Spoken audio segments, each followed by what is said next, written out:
hours. Uh, Not even that, because we were supposed to rest, but we, you know. What was the treatment of the people in the camp by the people in charge? Awful. What were they doing? They were hitting people. Those coppers, those women coppers were the worst than men. Were there many women capos in Ravensbrück? Where were they from? They were Poles. They were Poles. What were some of the things that they used to do to... They used to, for no reason whatsoever. They used to take the stick. They used to walk around with the sticks, hit you in the back, hit you in the head, hit you no matter where. Did you ever receive any sort of punishment from them? I did not, maybe in Ravensbrück, I can't recall, but Mühlhausen I could recall. Yes, I did get, and she's staying in front of me right now, this couple, German couple. In Ravensbrück, Marcia. Yeah. Did you know of anyone who received punishment from the capos that were there? They were. I was not told because they were afraid to say anything. What happened on the day that you were leaving Ravensbrück? How did they organize the departure? The same thing, departure, the same thing with trains, with those, but not as bad. Some of them were open, you could see, look out. And how long a trip was it? A day. During that day, were you given anything to eat or drink? Yes, yes. They gave us food. And you said you arrived at Mühlhausen. Mühlhausen. Where was Mühlhausen located? I really don't know. Describe the first sights that you saw when you got off the train at Mühlhausen. Mühlhausen was, they were not barracks. Mühlhausen, they were buildings. And this was, I would say, by 7 of them, where each room were about 10 girls. And on both sides were beds, you know. I would say that Mühlhausen is the one that really saved us, those 7 months. How did this differ from the other camps that you were in? Because we got food. Food wasn't bad. You see, every day we used to go walk, winter or snow or no snow, we used to walk to a factory, and where Germans used to work there. And we used to make ammunition and a machine for airplanes. And it's amazing, when the first time when we got there, our heads were a little bit, some of them grew a little bit the hair, so some of them looked a little bit decent, and some of them, you know, so they thought that those people those women don't know how to do, they don't know how to write. And we surprised the Germans. And the captain of that camp became so nice to us that previous, he was, I understand, a terrible captain. What was his name, do you know? I don't remember the name. And he was good. How was he good to you? How did he treat you? He treated us good, like I said. I mean, wasn't bad. I got sick on my kidney. They called it the Nierenentzündung. That's kidney infection. And I was 2 weeks in the hospital. How were you treated in the hospital? I was treated fine, believe it or not. There were doctors there to take care of you? Doctors. And if this would be a different camp, they would send me to the gas champion. They don't keep sick people. But I was lucky. I just happened to be lucky. And in Mühlhausen, that's the time where I met a girl that I went to school together in Brzezin, a Landsmann. There were 3 sisters. And then I met a mother and daughter. The mother's not alive. The daughter's still alive. She's in South America. She lives in Brazil. And then the other girls that till today we've been friends ever since. Describe your life in Millhausen to me. Millhausen, we used to go every single day. In fact, Were there roll calls before you went off to work, or were you just organized? And we just organized, we marched.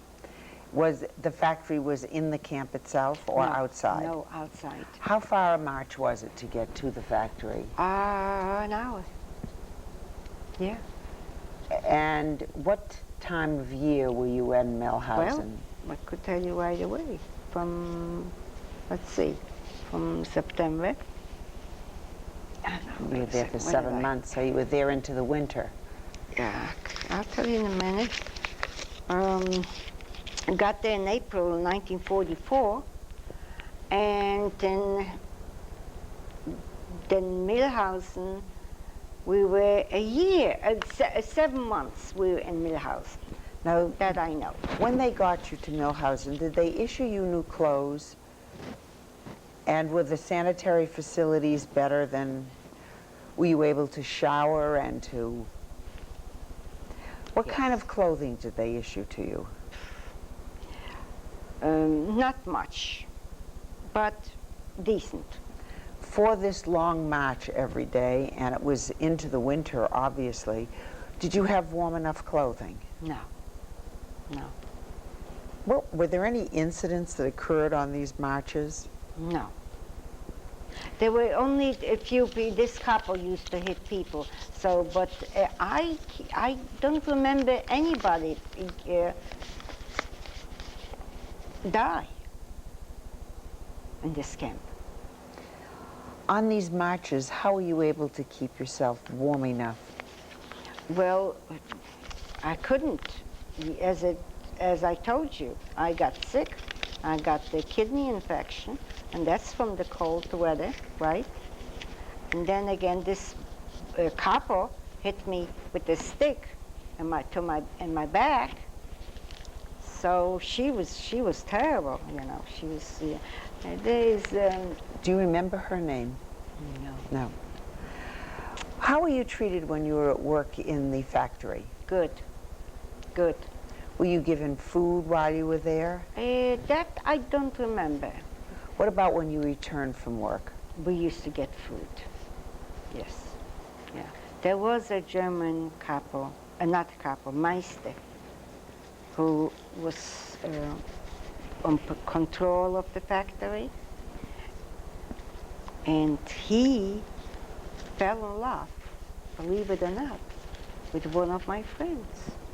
And he used to bring you food, he used to bring you clothes, and they used to, there's a mother and 2 sisters there. And I can't believe, and they were so nice to me that they helped me.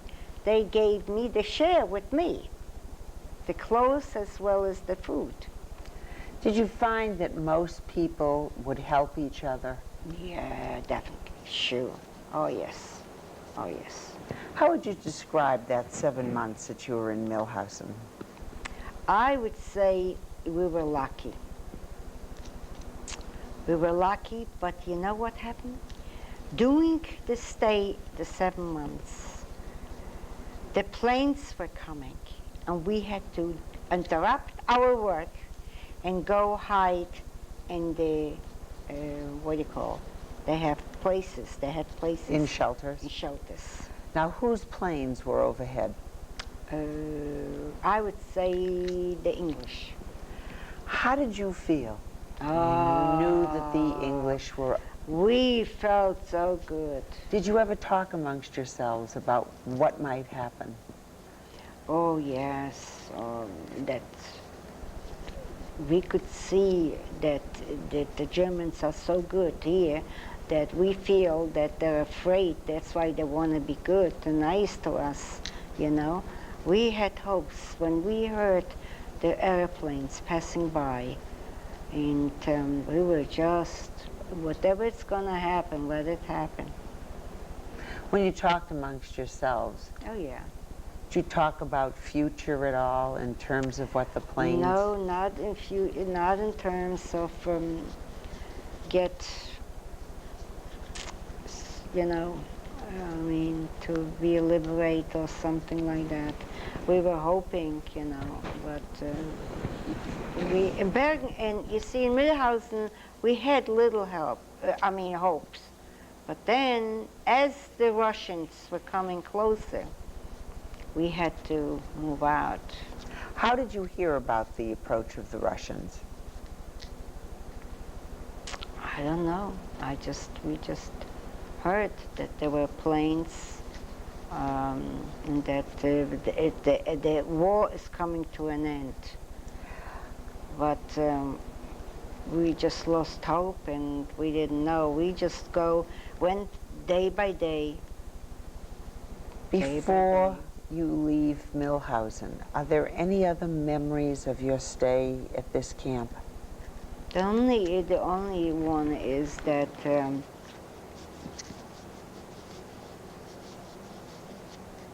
that we were lucky, really. That's the only thing that remains with me, that we were lucky in Mühlhausen, because we could have, and it was an easy job. It wasn't bad. We were sitting at the machine and doing. They thought that we don't know, but we really surprised them. Were you aware of any acts of sabotage going on in this plant where people were deliberately doing things incorrectly? No. How did you feel about making these things for the Germans? For the Germans, well, what can you do? We were not happy, but we had to do and obey the rules. If you want to survive, you do anything, really. Now, what happened? About when was it that you were taken from Mühlhausen? From Mühlhausen. Let's see. The English came in 1944. Now, in 1945, okay, they came in April, May. to Mühlhausen? No, to Bergen-Belsen. Well, so how did you leave Mühlhausen? the same way. I don't remember what. By cattle car? Yeah, And they took you to where? to Bergen-Belsen. How long a trip was that? I don't remember. Conditions were pretty much the same. Yeah. What did you see when you arrived at Bergen-Belsen? Awful. Just awful. Can you describe it to me? The same thing is the barracks, the circumstances. We saw some people's skeletons again, you know, and then they assigned us to go to work. When you first arrived, what did they do with you? They just gave us assigned a block, you know, and Were you and your friends together yes, at this time? Yes, right. And what was your daily routine in Daily Bergen-Belsen? routine is to get up again in the morning, again appeals, and go to work. I think that's what we did. We did work with soil. I don't know whether we were planting something or that. I don't remember, but it wasn't good. It was What time bad. of year was this? Well, if we were, let's see, if in April, right? April, the English came in 1945. Was that It was at 3 Bergen-Belsen? months before. So it was in winter when you were taken there. Right, You said they had an appel every morning. every morning. Describe these to me. Their appearance was the same. It was nothing new anymore to us. It was the same thing, same routine, the same thing. What type of food were you given at Bergen-Belsen? Bad. It was a soup and a piece of bread. And what were the living and sanitary conditions Bad. there? Bad. Worse. Describe them to me. Worse than ever. We had actually no facilities whatsoever. it's just an open thing. You just go out on the field and then you just Were you able to wash it all, or? very little. They had those sinks, those. In fact, I saw them. They're still there.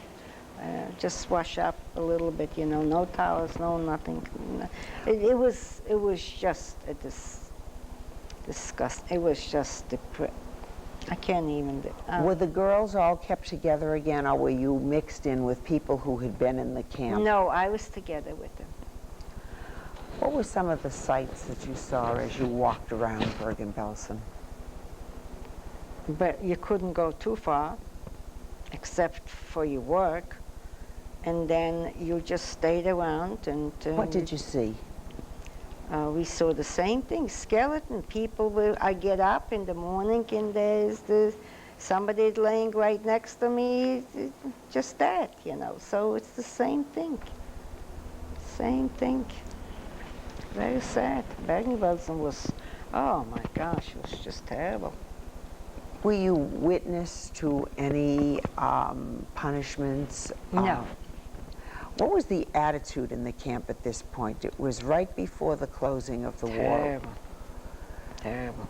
We knew, I mean, we had a feeling that it has to be, because I understand that he was poisoning people. He was putting in stuff in the food. Who was he? Who is he? The Germans. Because they knew that it's closing time, you know, that they're coming in. Did you see in those 3 months the attitude of the guards, of the German soldiers change? Yeah, they changed for worse. What happened? They were killing people. They couldn't gas him, so they shot him. And majority, he didn't have to kill him anymore, because they were dying out, because there was the disease. Which disease was? Typhus. And hunger, you know. People were dying out. You couldn't do anything to them. Nothing will help. They were just like flies. They were dying like flies, one after another. In fact, the two friends of ours, they lost their sister, they lost their mother. Yeah. As the Allies came closer and closer, what was happening within the camp? What was happening in the camp? Well, we didn't know at the time that it was gonna, you know, we didn't know at all. Were there any planes overhead? Yes, all the time. About how far before you were liberated? How long before did you 2 days. In Bergen-Belsen. When you heard that, Oh. what were your feelings? Our feelings was, we don't care anymore. But we don't care if we're gonna get killed or not. We just let them have it.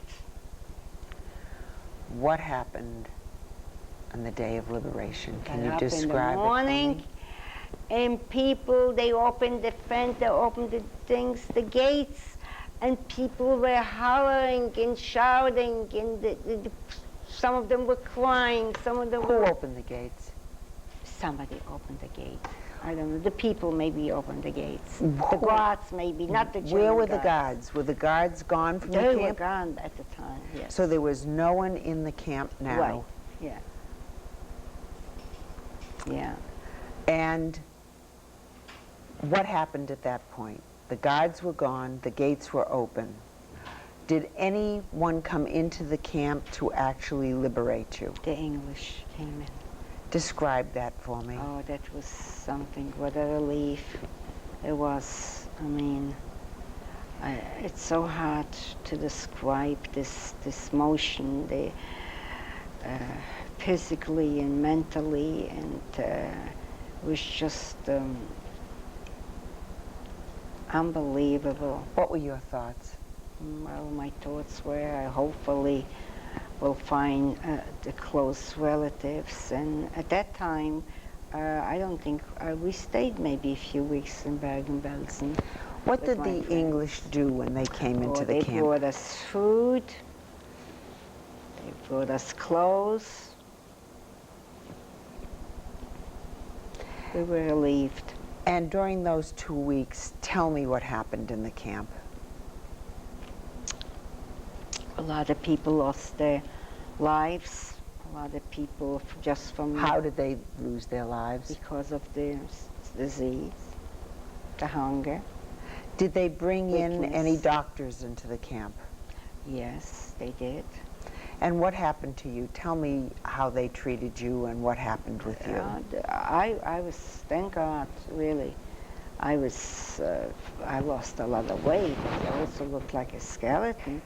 But my main concern was to survive at the time. And like I said, I didn't hide my food to be stolen. I was eating it. So therefore, I had my strength. And Were you examined by any of the physicians that if were in I'm the not camp? mistaken, yes, we did. And we you were. and were you free to leave at this time if you wanted to? Anybody could leave. Anybody. Why did you choose to stay in the camp for 2 more We weeks? didn't stay too long. Did you stay for, you said about 2 weeks? Maybe 2 weeks, yes. And during that time, what were you trying to do in staying there? Well, first of all, we had to go to ourselves. I mean, remain and see what the future will bring, where to go, and we had to get our strength back. And so we had food, so we did take our time. And my 2 other girlfriends, and there was another cousin of hers, said that let's go. I have some relatives in Hanover. And the 3 girls of us and this other girl took us to Hanover, and that was another DPA camp. And the building was tall, and that's where we remained.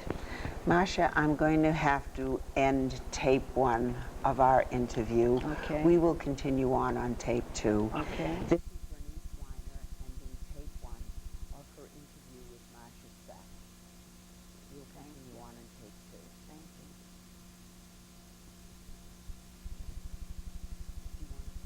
Yeah, wait a minute, you've got to run.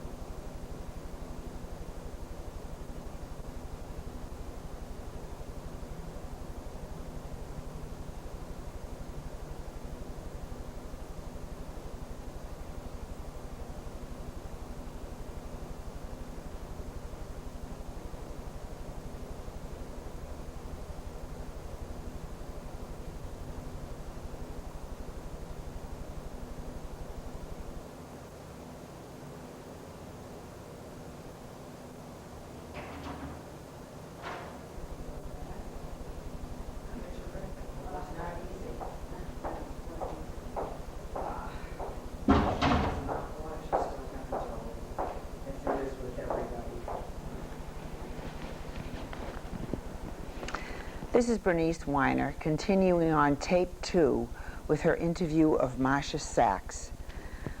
Masha, you described how the English entered Bergen-Belsen and how you remained in the camp for 2 weeks after they liberated the camp. Well, we used to go from one block to the next one and to search for relatives, search for friends, and we didn't want to go back to Poland, that's for sure. During the 2 weeks that you were in Bergen-Belsen after the English had liberated the camp, what did you see happening in the camp? What did they do? Well, mostly what I saw is bodies. That's all I saw was bodies. And what did the English do about these bodies? Well, apparently they must have cleaned them up. They had people who cleaned them up. Were you every witness day. to any of this cleanup Every that took day. place? The cleanup? No, I never saw the cleanup. Never. Was there any kind of burial service for the people that they were? Not that I remember. I don't remember. When you first saw the English, can you describe your feelings at that moment? We for me? hugged them, we kissed them, and they were so nice to us. My gosh. What was their reaction to you and seeing all the death that was in the camp? Sad. They couldn't. They were speechless.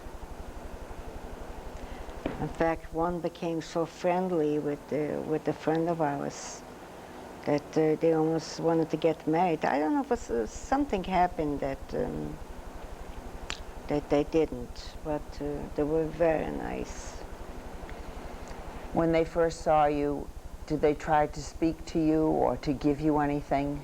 Well, they gave us food. They gave us cigarettes, food, candies. Did they remain in the camp with you for the next 2 weeks? Not for a long time. Who came in right after the liberation forces came in? The English came in. And what did they do to help the people who were in the camp? Food. That was the most important thing. Were there any medical services? There were medical services. Some of them were shipped out to homes, to Sweden, Switzerland, some other places to recuperate. Now you said you and a few of your friends were making plans as to where you would go afterwards and that you had family in Hanover. I didn't have family. Excuse me, I didn't have family in who Hanover. did? A friend of mine. A friend of But yours had. before that, we went to live in a private home. I don't remember the town where we were, and there were 3 other boys, men, probably the same age, maybe a year older than us. And How did you find out about this home? I don't remember how we did it. One of the guys said, we have a place where to stay and where to live. So Someone in the camp, you mean? no, I don't remember how we got to know these guys. Before you left the camp, were you issued new clothing? Were you... Yeah, right. And how did you get from the camp to this apartment?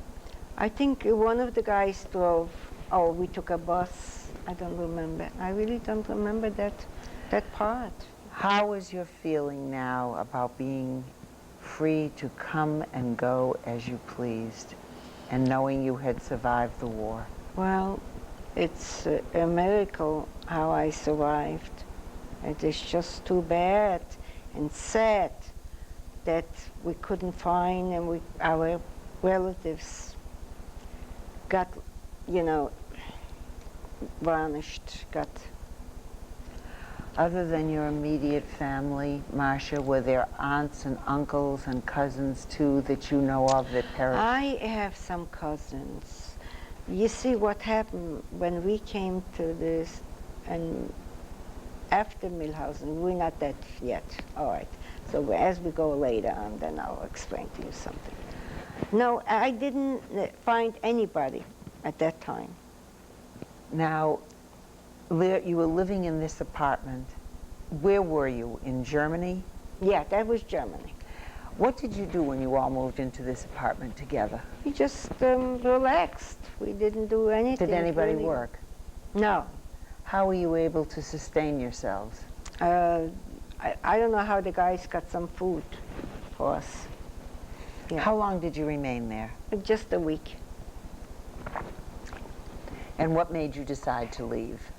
Because this other friend of ours, cousin, was in Hanover. And therefore, we decided we're going to go to Hanover.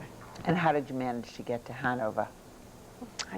I don't remember whether it was by car or by bus. That I don't remember. And when you got to Hanover, what happened? We stayed there. The English supplied us with food, and Where was this? A private home? A DP it's camp? a DP camp. It was a DP camp, and there must have been, I don't know, maybe Joe remembers how many people lived there. Did you know Survivors. Joe by this time? No, at that time, no. But then later on, he came to visit a cousin of his. In the DP camp? Yes, and that's how I met Joe.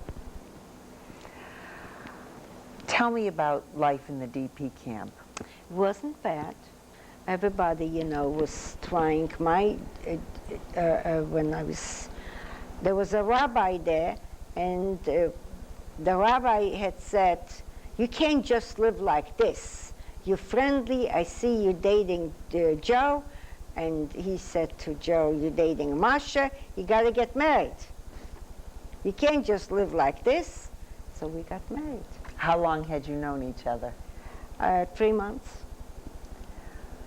What was Joe doing at that time? Was he working or? Yes, he got a job as a dental mechanic in town, in Hanover.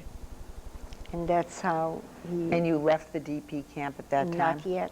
No, we stayed in DP, yes. What was the organization in the DP camp? What were some of the things that they were offering you? They were offering us jobs, not really. Mostly what the men were doing is some of them worked and the joint, there was the joint, and some of them were working smuggling, who knows, whatever, you know, real estate, you know. The men were, for some reason, they were doing all right, and they were... And what were you doing during these years in the DP camp? Nothing. I was doing nothing. How long did you remain there? Till 1949, that's where I got married, there. And I had my first child there. My And the daughter child's was born. name? Helen. She was born there in Hanover. And we stayed in Hanover. We had good times. We had, it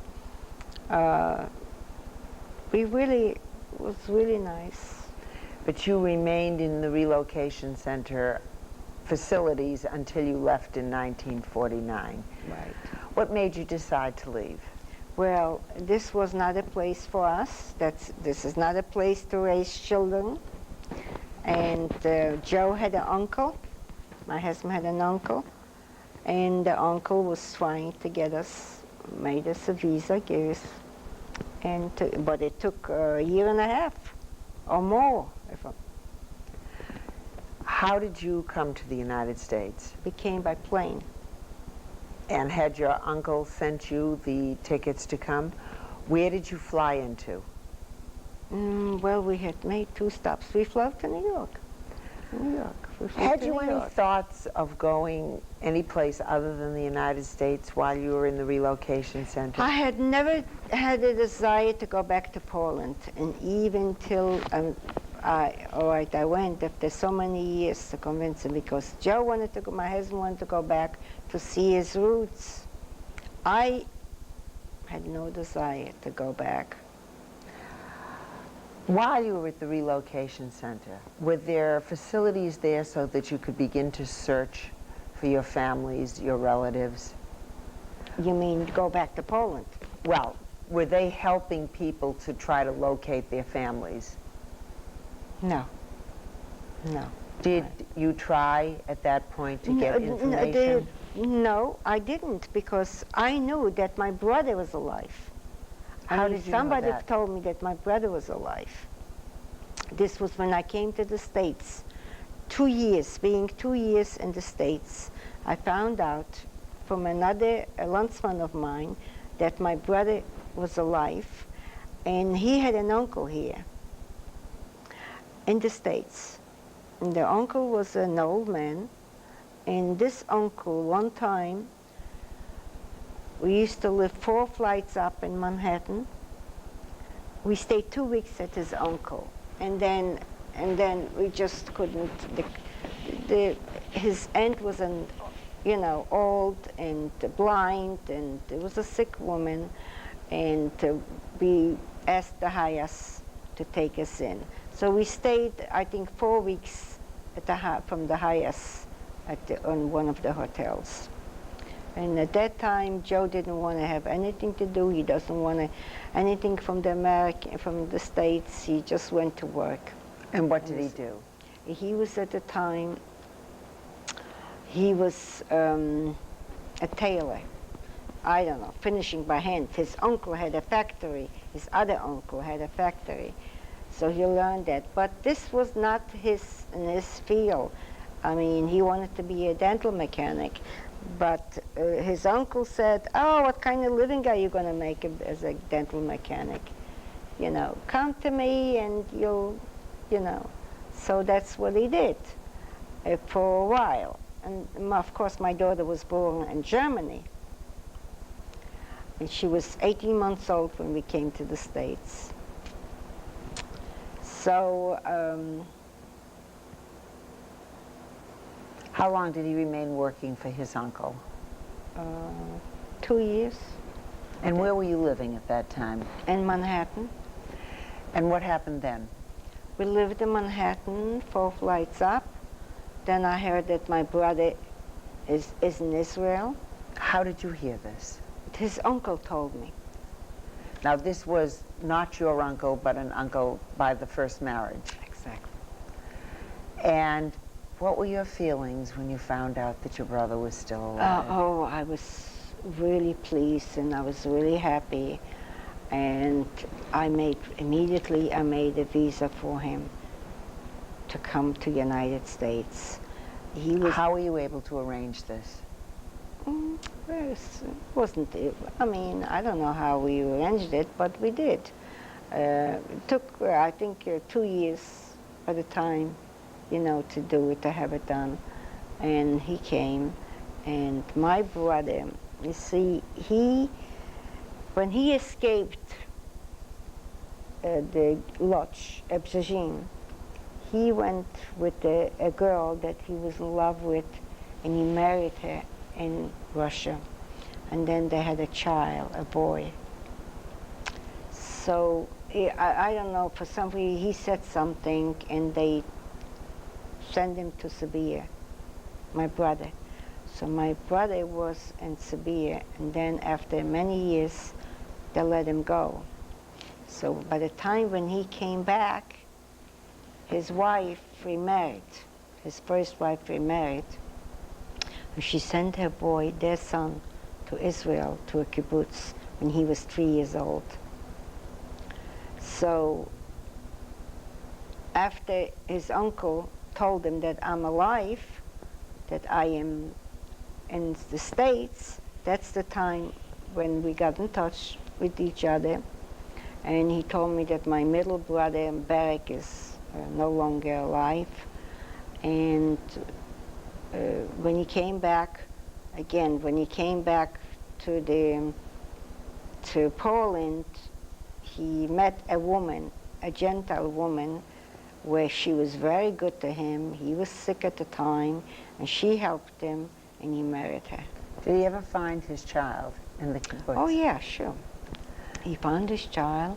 He's a big man now. He's a Nadal. He's almost 40 somehow or more.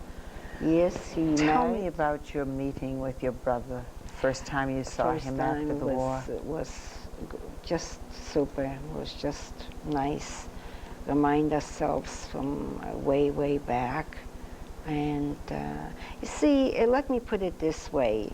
My relationship with my brother wasn't the greatest, for the simple reason, because I was not, according to him, I was not his sister.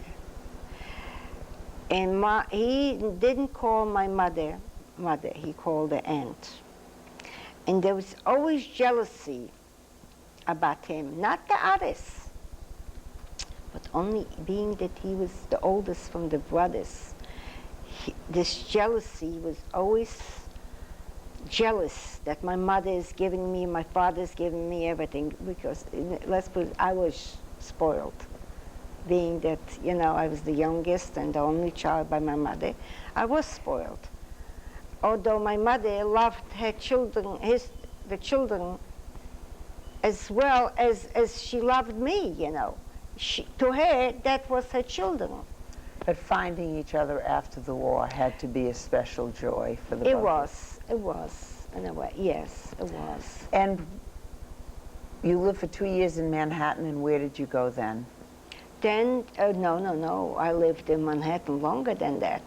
We lived till 1957. We came in 1949, and we lived in 1947 when my son was born. He was a few months old. And what is his name? His name is Jack, Jacob, Jack. He calls himself Jake. And he was born in the Bronx. They're 7 years apart between my daughter and my son.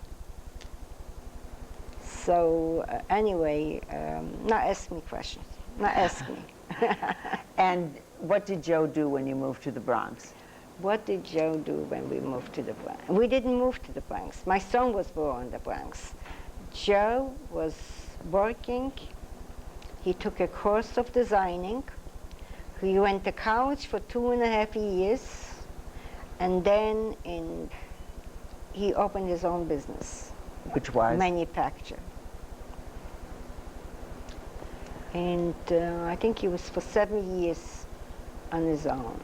And then they just, in I don't remember what year, but what we did was we lived in Manhattan till 57, and then we moved out to New Jersey.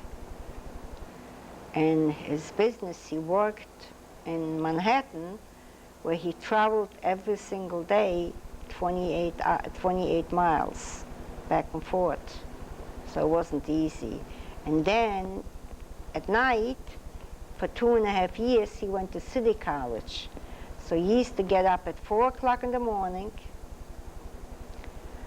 and actually he stayed up till 2 o'clock in the morning, and get up at 4 o'clock to work, do his homework till 2 o'clock in the morning, and go to work at, by the time, because there was an hour traveling from Pompton Lakes to New York.